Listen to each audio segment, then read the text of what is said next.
again this week, with former One Nation Keppel candidate James Ashby blasting plans for the site to become home to what he called an Indigenous school for troubled kids. In the video posted to Facebook on Monday the 24th February, Mr Ashby took aim at the secret plan, saying the centre of Yeppoon is not the right location for a social experiment, and encouraging residents wanting to voice their displeasure to contact Keppel MP Nigel Hutton and Livingston Shire Council Mayor Adam Bello.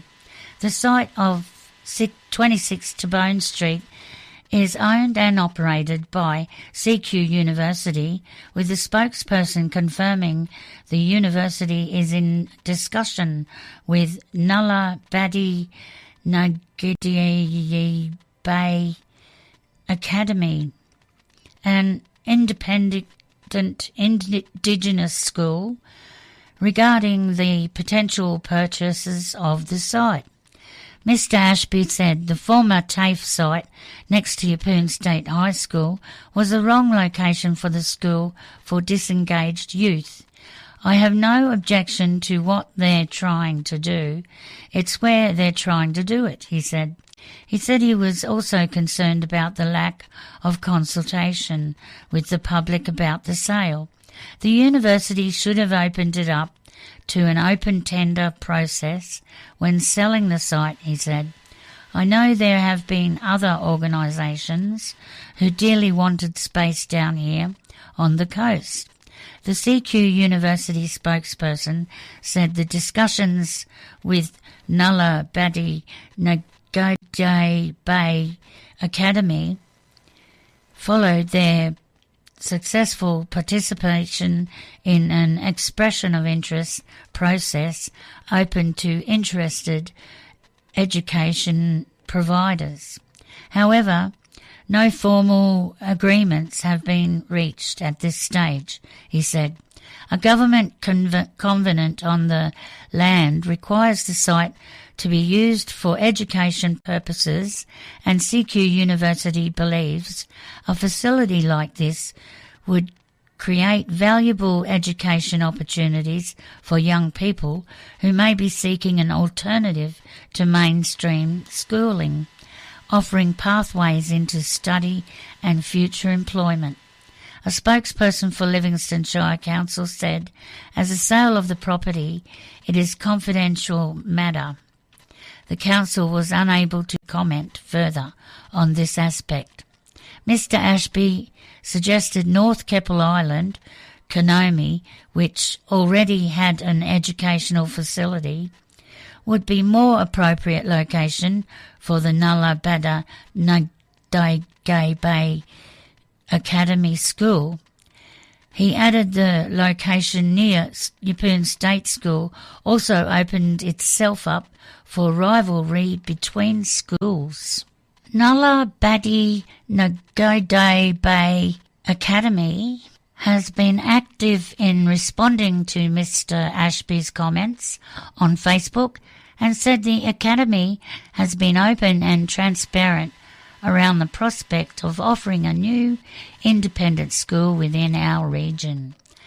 Our school is set to open as an Indigenous-led independent school whose main goal is to re-engage students back into the educational journeys and provide them with the life of choice, not chance, they said.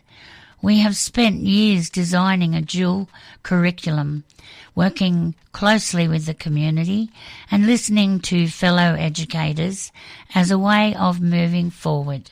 We have never branded ourselves as an Aboriginal school for troubled kids.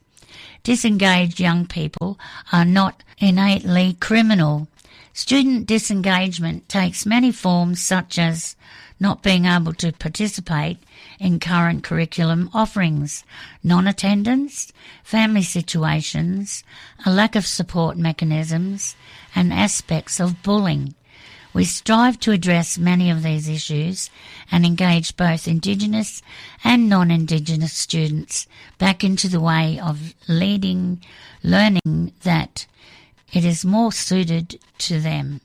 This will include the provision of in-country learning, strong community partnerships, and a holistic model of external support systems within the school. We understand that the model will not be suited to all young people within our region, and this is why we encourage our community to read further about what we are trying to achieve. Even as we operate from Yeppoon campus, we will be working towards a goal of opening a new campus and build around the Emu Park area.